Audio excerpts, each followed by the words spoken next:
கர்த்தருடைய பரிசுத்த நாமத்துக்கு மகத்துவம் உண்டாவதாக. வினோதங்கள் என்கிற தலைப்பின் மூலமாக உங்களை சந்திப்பதிலே மிக்க மகிழ்ச்சி அடைகிறேன். இன்றைய வினோதங்கள் தலைப்பில் இடம்பெறும் செய்தி சக்தி வாய்ந்த அணுகுண்டு.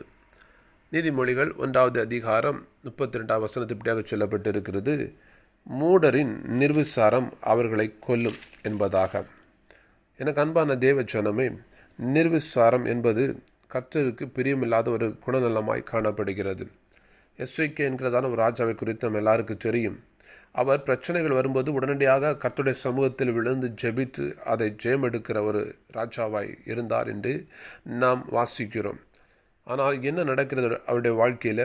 ஒரு காலகட்டத்திலே கர்த்தருக்கு பிரியமில்லாத ஒரு காரியத்தை அவர் செய்கிறார்.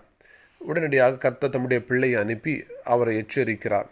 ஆனால் எஸ்ஐகே ராஜாவோ கர்த்தருடைய வார்த்தைக்கு அவர் செவி கொடுக்காமல் அதை அசட்டை செய்கிறவராய், அதை நிர்விசாரமாய் தன்னுடைய வாழ்க்கையில் எண்ணுகிறதை நாம் காண முடிகிறது. இதனால் என்ன நடக்கிறது? அவருடைய பிள்ளைகளுடைய வாழ்க்கை சமாதானம் இல்லாமல் போகிறது.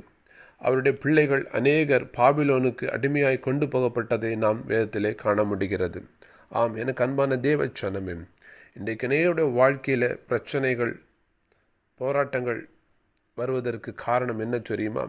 கர்த்தர் நம்மோடு பேசியும் அதை நாம் நிர்விசாரமாக எடுத்து கொள்வது நிமித்தமாகவே இப்படி நம்முடைய வாழ்க்கையில் நடந்து கொண்டிருக்கிறது.